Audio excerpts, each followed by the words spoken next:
Hello friends, welcome back to Anvesha channel. आज हम लोग पढ़ेंगे वर्ण विचार। ठीक है, हिंदी ग्रामर का टॉपिक है वर्ण विचार।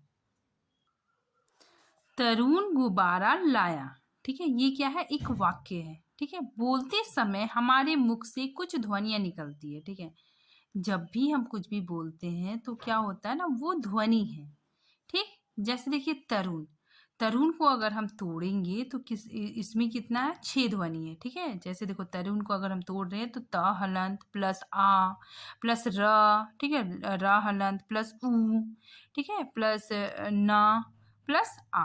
ठीक है, तो इसको हम तोड़ेंगे तो इसमें टोटल कितनी है? 6 ध्वनि है। ठीक है, उसी तरह गुब्बारा, गुब्बारा को भी तोड़ेंगे तो 7 ध्वनि है। लाया, लाया को भी तोड़ेंगे तो क्या हो? इसमें 4 ध्वनि है। ठीक है, मुंह से निकलने वाली इन ध्वनियों को जब लिपिबद्ध किया जाता है। ठीक है, जैसे मुंह से कुछ भी बोले तरुण। ठीक है, तो जब हमने मतलब इसको लिख दिया, लिपिबद्ध कर दिया। ठीक है, तो ये ध्वनियां वर्ण का रूप ले लेती है। ठीक है, जैसे हम त अ ये सब लिख दिए तो ये सब क्या है? वर्ण है। ठीक है, वर्ण को अक्षर भी कहते हैं। ठीक, इसके और टुकड़े नहीं किए जा सकते। ठीक है, मतलब वर्ण को अक्षर भी कहते हैं और इसके टुकड़े नहीं किए जा सकते। ठीक है, देखिए ये वर्ण है, इसके और भी टुकड़े नहीं किए जा सकते हैं। वर्ण वे ध्वनि चिन्ह हैं जिनके और टुकड़े नहीं किए जा सकते। ठीक है, वर्ण क्या है? भाषा की सबसे छोटी इकाई और जिसके टुकड़े नहीं किए जा सकते वे क्या कहलाते हैं? वर्ण कहलाते हैं। ठीक है, आगे देखिए, विश्व की सभी भाषाओं के वर्ण होते हैं। ठीक है, मतलब जितनी सारी भाषाएं होती है उसकी क्या होते हैं? अपने वर्ण होते हैं। ठीक है, तथा लिपि चिन्ह भी होते हैं। जब हम कोई भाषा सीखते हैं, ठीक है, अगर हमको कोई भी भाषा सीखना है तो सबसे पहले उसके वर्ण को सीखना पड़ेगा। ठीक है, सभी भाषाओं के वर्णों का एक निश्चित क्रम होता है। ठीक है, मतलब सभी भाषाओं के वर्ण क्या होते हैं? एक निश्चित क्रम में लिखा होता है। ठीक है, जैसे अंग्रेजी का देखिए ABCD, मतलब ये क्रम से लिखा हुआ है। ठीक है, ऐसा नहीं कि ए के बाद डी लिखा हुआ फिर ई लिखा हुआ, नहीं, मतलब ये क्या है? निश्चित क्रम से होता है। ठीक है, निश्चित और व्यवस्थित क्रम, निश्चित और व्यवस्थित क्रम में लिखे वर्णों को उस भाषा की वर्णमाला कहते हैं। ठीक है ना, मतलब वर्णमाला क्या होता है कि निश्चित और व्यवस्थित क्रम क्रम में लिखे गए वर्णों को हम क्या कहते हैं? वर्णमाला कहते हैं। ठीक है, जैसे देखिए ABCD, ये क्या है? कर्म से लिखे गए हैं। ठीक है, ये क्या है? अंग्रेजी भाषा के वर्णमाला है। ठीक है, इसी प्रकार वर्णों का निश्चित और क्रमबद्ध समूह क्या कहलाता है? वर्णमाला कहलाता है। अब देखिए मानक हिंदी वर्णमाला। ठीक है, देखिए स्वर, स्वर कौन कौन होते हैं?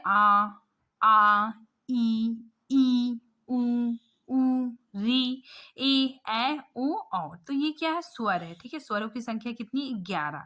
ठीक है, फिर अनुस्वार, अनुनासिक, विसर्ग, ये सब क्या है? अंग, आह, अनुनासिक। ठीक है, इसमें चंद्र बिंदु, ये तीनों क्या है? अयोगवा है। ठीक है, ना तो इसको ना तो स्वर में रखा गया ना तो व्यंजन में रखा गया, इसको अलग कैटेगरी अयोगवा में रखा गया है। ठीक है, इसको अयोगवा कहते हैं। अब देखिए ये क्या है? वर्णमाला है। ठीक है, इसमें देखिए क से लेकर मा तक स्पर्श व्यंजन है। ठीक है, इसको भी मतलब वर्णमाला को भी मतलब बांटा गया है कि क से लेकर मा तक क्या है? स्पर्श व्यंजन है। ठीक है, अंतस्थ व्यंजन कौन कौन है? य र ल व, ये क्या है? अंतस्थ व्यंजन। ठीक है, उसमें व्यंजन क्या क्या? श स ह, ये क्या है? उसमें व्यंजन। फिर विशिष्ट व्यंजन, ड ढ, क्या है? विशिष्ट व्यंजन। ठीक है, इसको उपचित व्यंजन या फिर द्विगुण व्यंजन भी कहा जाता है। ठीक है, फिर आ गया संयुक्त व्यंजन। ठीक है, संयुक्त व्यंजन छ त्र ज्ञ श्र, क्या है? ये संयुक्त व्यंजन है। ठीक है, इसमें दो व्यंजनों के मेल से जो बनता है उसे क्या कहते हैं? संयुक्त व्यंजन। ठीक है, आगत ध्वनि, आगत ध्वनि क्या होता है? औ ज फ, ये क्या है? अंग्रेजी भाषा का अंग्रेजी भाषा का वर्ण है। ठीक है, ये क्या है? अरबी फारसी भाषा का वर्ण है। ठीक है, तो मतलब जो दूसरी भाषा से हिंदी में आ गई वो क्या कहलाती है? आगत ध्वनि। कुछ और भी जाने। ठीक है, देखिए आ को छोड़कर सभी स्वरों की मात्राएं होती है। ठीक है, मतलब आ को छोड़कर बाकी जितने सारे स्वर है उसकी अपनी मात्रा होती है। ठीक है, मानक रूप में लिखे व्यंजनों में आ स्वर होता है। ठीक है, मतलब जितने व्यंजन है, ठीक है, मतलब व्यंजन क्या, देखिए इसमें जितने सारे व्यंजन हैं इसमें क्या है कि इसमें आ की ध्वनि मिली हुई है, इसमें आ की ध्वनि मिली हुई है। ठीक है, इसीलिए यहाँ पे बोला जा रहा है कि मानक रूप में लिखे व्यंजनों में आ स्वर होता है। ठीक है, जैसे देखिए यहाँ पे का में क्या है कि आ की ध्वनि मिली हुई है। ठीक है, अगर हम इसको आ को हटाते हैं तो का हलंत के रूप में लिखा जाएगा। ठीक है, आगे देखिए स्वर रहित व्यंजन दिखाने के लिए हलंत का प्रयोग किया जाता है। ठीक है, अगर इसमें स्वर नहीं है तो इसके लिए हमें क्या करना पड़ेगा, हलंत के रूप में दिखाना पड़ेगा। ठीक है, ये क्या हो गया, स्वर रहित। ठीक है, मतलब इसमें आ की ध्वनि नहीं मिली हुई है। ठीक, आगे देखिए री का उच्चारण री की तरह होता है। जो री है इसका उच्चारण किसके जैसा होता है, री की तरह। जैसे देखिए रीन, तो इसका साउंड कैसा आ रहा है, री के जैसा। ठीक है ना, ऋषि, तो इसका साउंड कैसा आ रहा है, री के जैसा। ड और ढा शब्द के बीच में या अंत में आता है। ये ड और ढ है। ठीक है, ये क्या है, उपच्छिद व्यंजन है और इस ये मतलब कोई भी शब्द के बीच में आता है। ठीक है, या फिर अंत में आता है। इससे मतलब कोई भी शब्द की शुरुआत नहीं होती है। ठीक है, इसीलिए यहाँ पे लिखा हुआ है कि इनसे कोई शब्द शुरू नहीं होता है। ठीक है, जैसे देखिए पेड़, तो ड़ किस में आया, अंत में आया। पढ़ाई, पढ़ाई में क्या आया कि ये ढ है, ये बीच में आया। ठीक है, तो इसमें क्या होता है ना, कोई भी शब्द शुरू नहीं होता है, ये बीच में या फिर अंत में आता है। उच्चारण और प्रयोग के आधार पर वर्णों को दो भागों में बांटा गया। ठीक है, वर्ण को दो भागों में बांटा गया, स्वर और व्यंजन। स्वर क्या होता है कि जिन वर्णों का उच्चारण स्वतंत्र रूप से, ठीक है, मतलब जिन वर्णों का उच्चारण स्वतंत्र रूप से किया जाता है। ठीक है, बिना किसी अन्य ध्वनि की सहायता की होता है। ठीक है ना, मतलब जब भी हम ये स्वर का उच्चारण करते हैं तो ये अपने आप में स्वतंत्र होता है और इसमें किसी किसी अन्य वर्ण की सहायता नहीं लेनी पड़ती है। ठीक है, और इसके उच्चारण में हवा मतलब बिना रुकावट के बाहर आ जाती है। ठीक है, जैसे एक छोटा बच्चा होता है, 6 महीने का बच्चा होता है, तो वो क्या करता है, बैबलिंग करता है। ठीक है, तो वो मतलब पहले स्वरों को ही बोलता है, आ ई ऐसा करके मतलब कुछ कुछ बोलता है।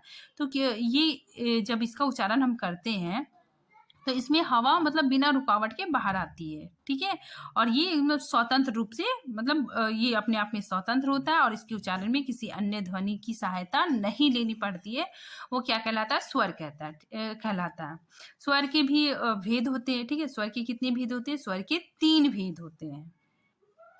पहला होता है हर स्वर। ठीक है, जिन स्वरों के उच्चारण में कम से कम समय लगता है। ठीक है, मतलब जिन स्वरों के उच्चारण में बहुत कम समय लगता है। ठीक है, अर्थात एक मात्रा का समय लगता है, उसे हर स्वर कहते हैं। ठीक है, और इसे मूल स्वर भी कहा जाता है। इसे क्या कहा जाता है, मूल स्वर। ठीक है, ये 4 प्रकार के होते हैं, आ ई उ री। ठीक है, ये क्या है, हर स्वर है। ठीक है, और इसे मूल स्वर भी कहा जाता है।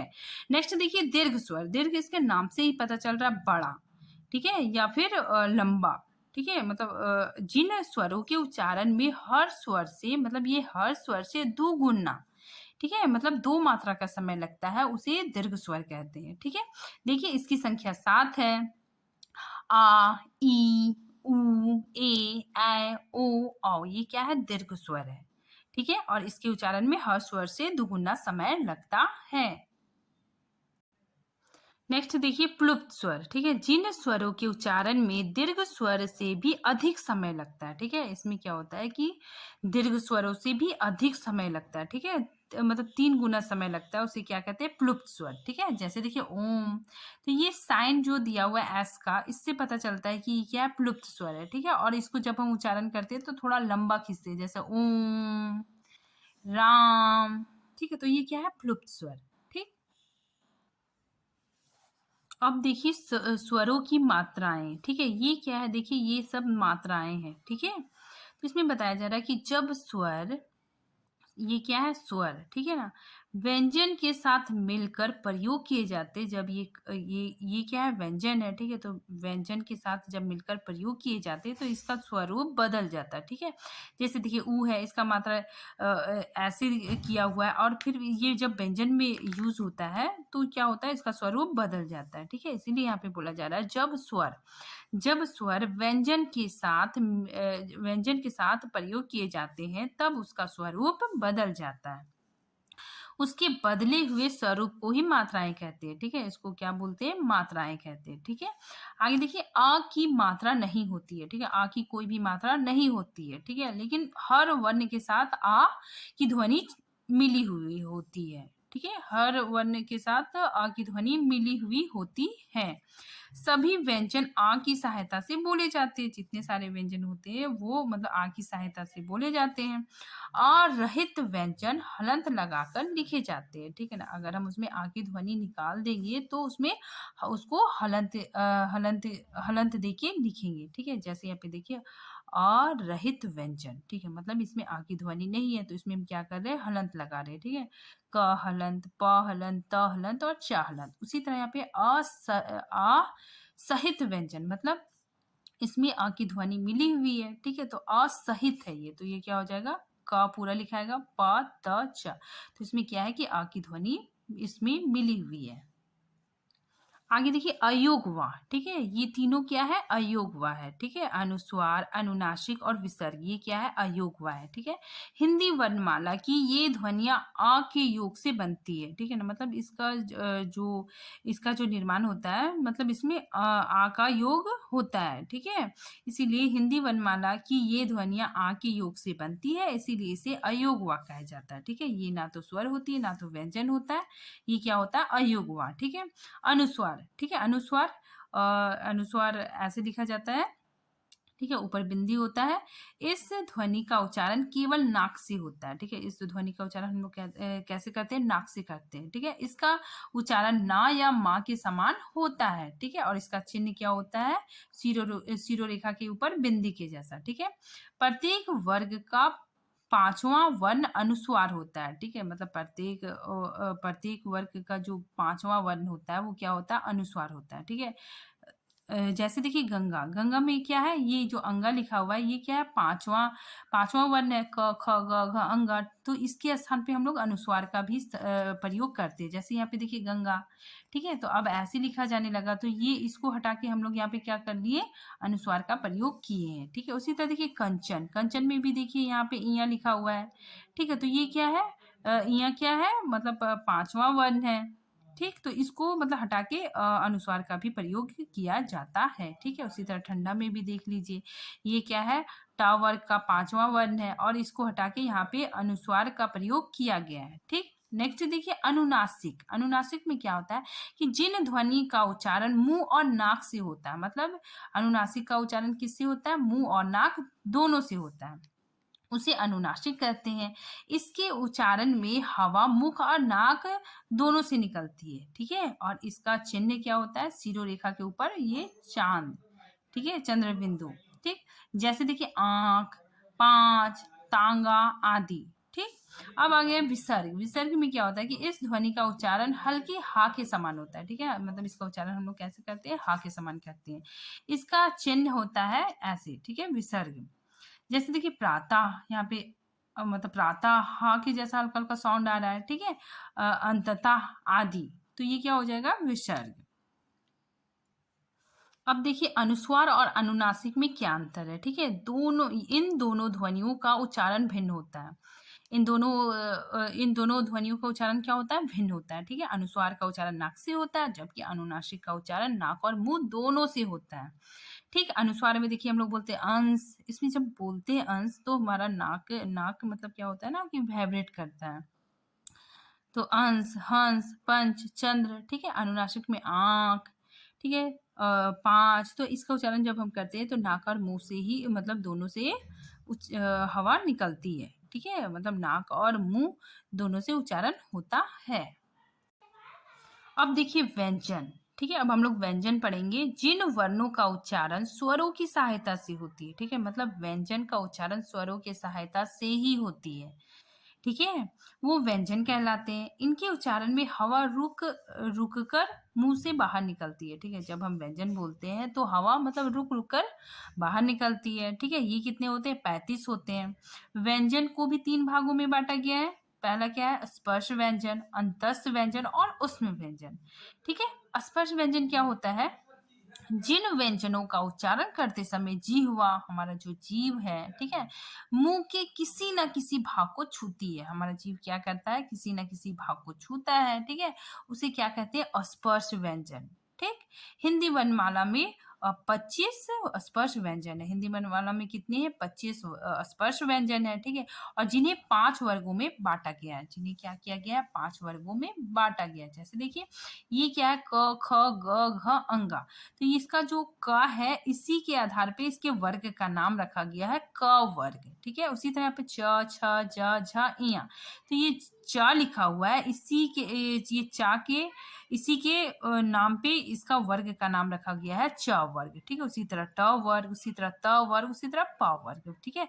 मतलब इसी के नाम के आधार पे इसके वर्गों का नाम रख दिया गया है, ठीक है? और ये जो है ये पंचम वर्ग है, ठीक है? इसको पंचमाक्षर भी बोलते हैं, ठीक है?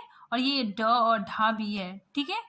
और इसका उच्चारण स्थान देखते हैं कि ये क वर्ग का जो उच्चारण स्थान जब हम बोलते हैं तो क्या होता है कि मतलब ये कंठ से मतलब आवाज आती है, ठीक?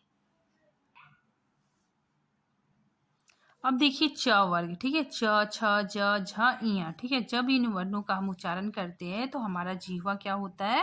तालु को स्पर्श करता है, ठीक है? हमारी जीवा किसको स्पर्श करती है? तालु को। तो ये च वर्ग क्या है? इसका उच्चारण स्थान तालु है, ठीक है? ट वर्ग, ठीक है? अगर हम ट वर्ग का उच्चारण करते हैं तो हमारा मतलब जीवा या प्राणवायु, ठीक है, मूर्धा को स्पर्श करती है, ठीक है? मूर्धा को स्पर्श करते हुए हवा बाहर निकलती है, ठीक है? तो इसका उच्चारण स्थान क्या हो गया? मूर्धा, ठीक है? त, थ, द, ध, न, ठीक है? तो इसका जब हम उच्चारण करते हैं तो हमारा जो जीभ होता है वो दांत के पीछे वाले साइड को टच करता है, ठीक है? तो इसीलिए इसका उच्चारण स्थान क्या हो गया? दंत, ठीक है? फिर प, फ, ब, भ, म, ठीक है? इसका उच्चारण क्या हो गया? ओष्ठ, ठीक है? जब हम इसका उच्चारण करते हैं तो हमारा मतलब ओठ को स्पर्श करते हुए ध्वनि बाहर निकलती है, ठीक है? तो ये क्या ये इसका उच्चारण स्थान क्या हो जाएगा? ओष्ठ। नेक्स्ट देखिए अंतस व्यंजन, ठीक है? इनके उच्चारण में मुंह का अवरोध बहुत कम समय के लिए होता है, ठीक है? तथा इसके उच्चारण में जीभ मुंह के किसी भी भाग को पूरी तरह से स्पर्श नहीं करती है, ठीक है? जब हम य, र, ल, व बोलते हैं तो हमारा जो जीवा है, ठीक है, या प्राणवायु है, वो मतलब किसी भी भाग को पूरी तरह से स्पर्श नहीं करता है, ठीक है? और देखिए इसके उच्चारण में वायु का अवरोध बहुत कम होता है, मतलब वायु बहुत कम समय के लिए रुकती है, ठीक है? और किसी भी भाग को पूरी तरह नहीं स्पर्श करने के कारण ये क्या कहलाती है? अंतस व्यंजन, ठीक है? ये 4 है, य, र, ल, व। नेक्स्ट देखिए उसमें व्यंजन, जिन व्यंजनों के उच्चारण में मुख से एक प्रकार की रगड़ या घर्षण खाने के बाद हवा में गर्मी सी पैदा होती है, उन्हें उसमें व्यंजन कहते हैं, ठीक है? मतलब जिन व्यंजनों का उच्चारण करते समय मतलब क्या होता है ना कि घर्षण घर्षण करते हुए, ठीक है, रगड़ खाते हुए हवा बाहर निकलती है तो वो क्या कहलाता है? उष्म व्यंजन, ठीक है? इसके उच्चारण में मतलब उष्मा निकलती है, ठीक है? इसलिए इसे क्या कहा जाता है? उष्म व्यंजन। और इसकी संख्या कितनी है? 4 है, श, स, ह, ठीक है? ये क्या है? उष्म व्यंजन, ठीक? नेक्स्ट देखिए संयुक्त व्यंजन। इसमें क्या होता है? एक से अधिक व्यंजनों के मेल से बने व्यंजनों को संयुक्त व्यंजन कहते हैं, ठीक है? मतलब इसमें एक से अधिक व्यंजन होगा, ठीक है? एक से अधिक व्यंजनों के मेल से जो बनता है उसे क्या कहते हैं? संयुक्त व्यंजन। और इसकी संख्या कितनी होती है? 4 होती है। जैसे देखिए छा, छा बना कैसे है? आधा क प्लस मूर्धन्य ष के मिलने से छ बना है, ठीक है? तो ये क्या है कि दो भिन्न व्यंजनों के मेल से बना हुआ है, ठीक है? इसीलिए इसे संयुक्त व्यंजन कहते हैं, ठीक है? त्र कैसे बना? आधा त प्लस रा के मिलने से त्र बना, ठीक है? तो इसमें भी दो व्यंजन के मिलने से त्र बन रहा है, तो इसीलिए इसको बोलते हैं संयुक्त व्यंजन, ठीक है? ज्ञा भी देखिए आधा जा प्लस इया से बन रहा है, ठीक है? श्र आधा श प्लस र से बन रहा है, तो ये क्या है? संयुक्त व्यंजन, ठीक? आगे देखिए अन्य संयुक्त व्यंजन, ठीक है? इसमें क्या है? दो या दो से अधिक व्यंजनों के बीच में स्वर ना रहने से जब वे परस्पर मिलते हैं तो संयुक्त व्यंजन कहलाते हैं, ठीक है? देखिए यहाँ पे क्या है? इसमें स्वर नहीं है, ठीक है? का क्या? आधा का है प्लस या है, ठीक है? ये व्यंजन से मिल रहा है तो ये कैसे लिखाएगा? मतलब ये क्या है? संयुक्त व्यंजन है, ठीक है?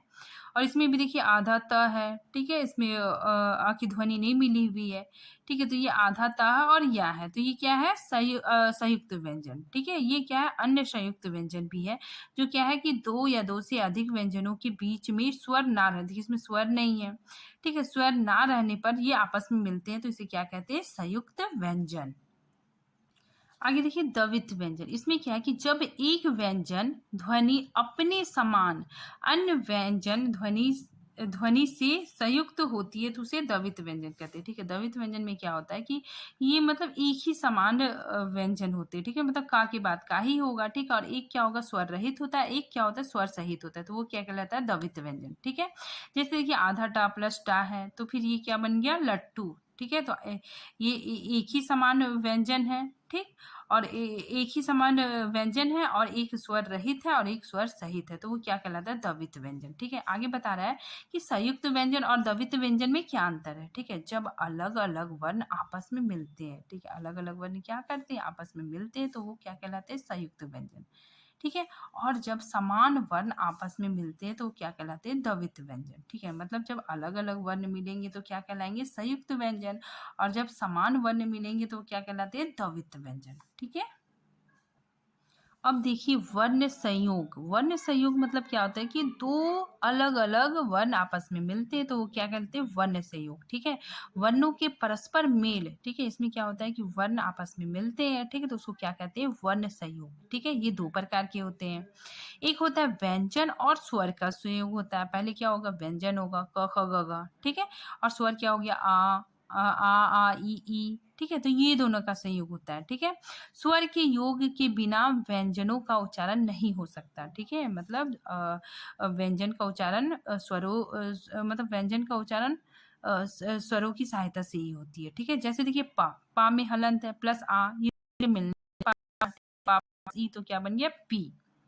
ठीक है, तो इसमें क्या है कि स्वर की सहायता लेनी पड़ती है। ठीक है, अब देखिए स्वर रहित व्यंजन। अगर स्वर रहित व्यंजन है तो वो क्या होता है हलंत लगाकर लिखा जाता है। ठीक है, जैसे देखिए आधा का, ये क्या आधा पा आधा ला। ठीक है, समझ में आ गया। नेक्स्ट देखिए व्यंजन का व्यंजन से संयोग। अब क्या बोल रहा है कि व्यंजन का व्यंजन से संयोग।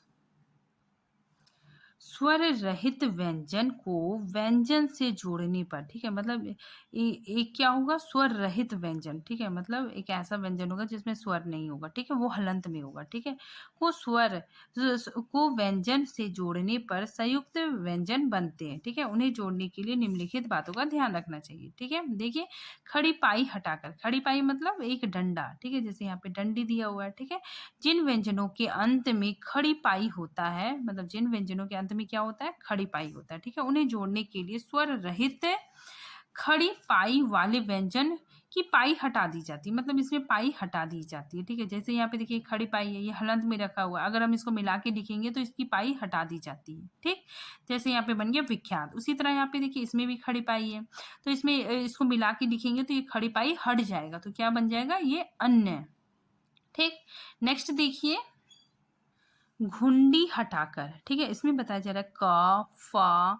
ठीक है, फा जब अन्य व्यंजनों से मिलते हैं। ठीक है, ये क्या हलंत में है। ठीक है, और ये क्या होते हैं जब अन्य व्यंजनों से मिलते हैं तो इनकी घुंडी घुंडी को झुका भाग हटा दिया जाता है। ठीक है, जैसे देखिए का लिखा हुआ ये हल्का सा झुका हुआ भाग है। ठीक है, तो अगर हम इसको मिला के लिखेंगे तो ये जो झुका हुआ भाग यहाँ पे मतलब हट जाएगा। ठीक है, इस तरह लिखा जाएगा तो क्या बन गया मक्खन। ठीक है, यहाँ पे फ है, इसका जो झुका हुआ भाग है यहाँ से मतलब हट जाएगा और क्या लिखेगा फत। ठीक है, रफ्तार। ठीक है, इस तरह लिखा होगा। नेक्स्ट देखिए हलंत लगाकर।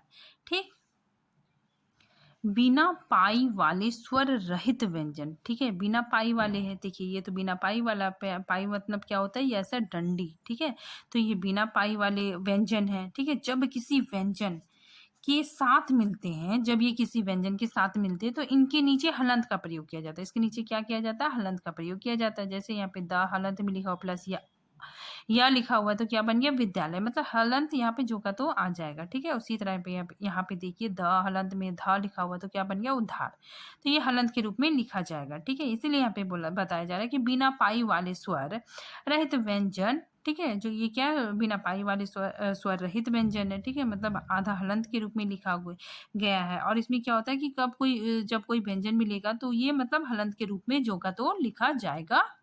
ठीक, अब हम लोग देखते हैं र के अन्य अन्य व्यंजनों से मेल। ठीक है, अब रा का कैसा मतलब रा के क्या क्या रूप होते हैं। ठीक है, देखिए रा का ये रेफ रूप है। ठीक है, इसमें क्या है कि यदि रा स्वर रहित मतलब इसमें स्वर नहीं है। ठीक है, रा हलंत में लिखा हुआ है। ठीक है, जब सॉरी यदि रा स्वर रहित हो तो अपने से अलगे व्यंजन के सिर पर लगता है। ठीक है ना, अपने से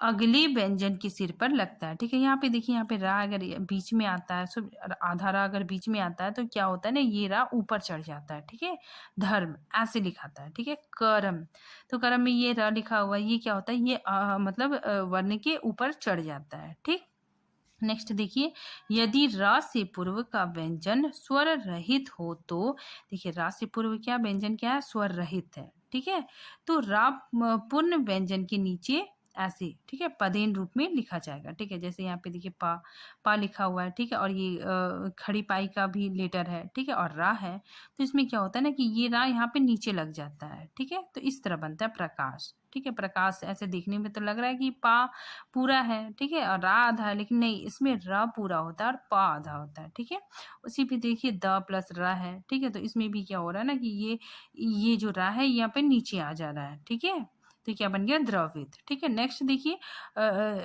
स्वर रहित ट और डा। ठीक है, टा जो ऐसे गुलाई वाला है। ठीक है, इसके साथ रा का प्रयोग इस तरह किया जाता है। ठीक है, पदेन, ये भी पदेन रूप है, रा के पदेन रूप। ठीक है, जैसे जो गुलाई वाले लेटर है, जैसे ट के साथ रा लगा तो ये रा तो पूरा है, ये टा आधा है, तो ये क्या होता है ना, ये रा ऐसे लग जाता है। ठीक है, तो ये क्या बन गया, ट्रक। ठीक है, उसी तरह ड लिखा हुआ है प्लस रा लिखा हुआ है, तो ये ड भी देखिए इसके साथ रा लगेगा, ये तो आधे रूप में है, तो इसके साथ रा लगेगा तो क्या ऐसे बन जाएगा, तो क्या हो जाएगा, ड्राम। ठीक है, आगे देखिए, घ स्वर रहित सा के साथ। ठीक है, स्वर रहित मतलब इसमें तो स्वर नहीं है।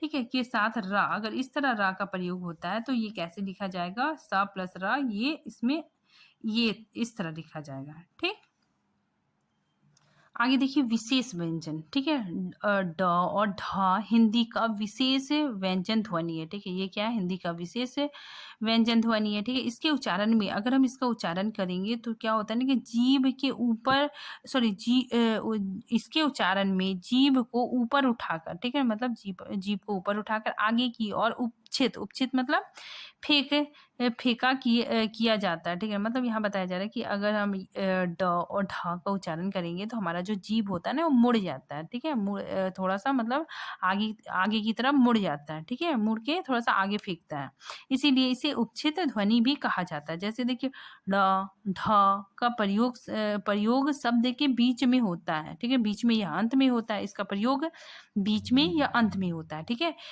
इनमें कोई शब्द शुरू नहीं होता है। ठीक है, इससे कोई भी शब्द शुरू नहीं होता है। ठीक है, जैसे देखिए पेड़, ये देखिए अंत में आ रहा है पेड़। ठीक है, अड़ना ये बीच में आ रहा है। ठीक है, पढ़ा, ठीक है, तो ये बीच में आ रहा है। ठीक, तो ये क्या है, उपछिद व्यंजन। ठीक, नेक्स्ट देखिए आगत व्यंजन। देखिए औ ज फ ध्वनि हिंदी भाषा की दूसरी भाषा से आई है। ये क्या है, हिंदी भाषा की दूसरी भाषा से आई हुई शब्द है, आए हुए वर्ण है। ठीक है, जैसे देखिए औ अंग्रेजी से आई हुई ध्वनि, ये औ क्या है, अंग्रेजी भाषा से आई हुई ध्वनि है। ठीक है, और इसकी मात्रा देखिए ऊपर ऐसे चांद, सिर्फ चांद बना हुआ है, इसमें बिंदी नहीं है। ठीक है, ठीक है, जैसे हम लोग इसका उच्चारण करते हैं बॉल, औ के जैसा उच्चारण करते हैं बॉल, डॉक्टर, डॉल आदि। ठीक, आगे देखिए ज और फ ध्वनि मुख्य रूप से अरबी फारसी से ली गई है। ये ध्वनि कहाँ से ली गई है, अरबी फारसी से। ठीक, ये ध्वनि अंग्रेजी में भी मिलते हैं। ठीक है, ये यहाँ पे बताया जा रहा है कि ये ध्वनि अंग्रेजी में भी मिलते हैं। जैसे देखिए इज्जत, मेज, लिफाफा, लुप्त, फूल, अंग्रेजी, तो ये शब्द यहाँ पे देखिए, यहाँ पे दिया हुआ है डॉट डॉट, तो ये क्या है, मतलब ये अरबी फारसी के वर्ण हैं। ठीक है, जो हिंदी में आ गए हैं। ठीक, अब देखिए आगे उच्चारण के आधार पर व्यंजनों के भेद। उच्चारण के आधार पर व्यंजनों के कितने भेद होते हैं, दो भेद होते हैं। ठीक है, एक होता है अल्प प्राण और दूसरा महाप्राण। अब हम लोग देखते हैं अल्प प्राण। ठीक है, जिन व्यंजनों के उच्चारण में श्वास वायु की मात्रा कम होकर निकलती है। ठीक है, मतलब जिन व्यंजनों के उच्चारण में मतलब मुंह से हवा कम निकलती है, ठीक है, मुंह के अंदर से कम हवा निकलती है, वो क्या होता है, अल्पप्राण, ठीक है। और ये कौन-कौन है? प्रत्येक वर्ग का पहला, तीसरा और पाँचवाँ वर्ण क्या है? अल्पप्राण होता है, ठीक है? जिसके उच्चारण में मुँह से बहुत कम हवा निकलती है, ठीक है? तथा अंतस व्यंजन भी है, ठीक है? य, र, ल, व भी है, ये क्या है? अल्पप्राण, ठीक है? कि जिसके उच्चारण में बहुत कम हवा निकलती है, वो क्या कहलाता है? अल्पप्राण। नेक्स्ट देखिए महाप्राण। महाप्राण में क्या होता है कि जिन व्यंजनों का उच्चारण करते समय श्वास वायु अधिक मात्रा में तथा अधिक वेग से बाहर निकलती है, ठीक है? मतलब जिन व्यंजनों का उच्चारण करने में मतलब वायु बहुत ज़्यादा मात्रा में निकलती है, उसे क्या कहते हैं? महाप्राण, ठीक है? महाप्राण महाप्राण व्यंजन कहा जाता है, ठीक है? और ये कौन-कौन है? प्रत्येक वर्ग का दूसरा, चौथा और उसमें व्यंजन, ठीक है? उसमें व्यंजन है, ठीक है? दूसरा दूसरा और चौथा और उसमें व्यंजन क्या है? महाप्राण, ठीक है? बस इतना ही है। Thank you friends.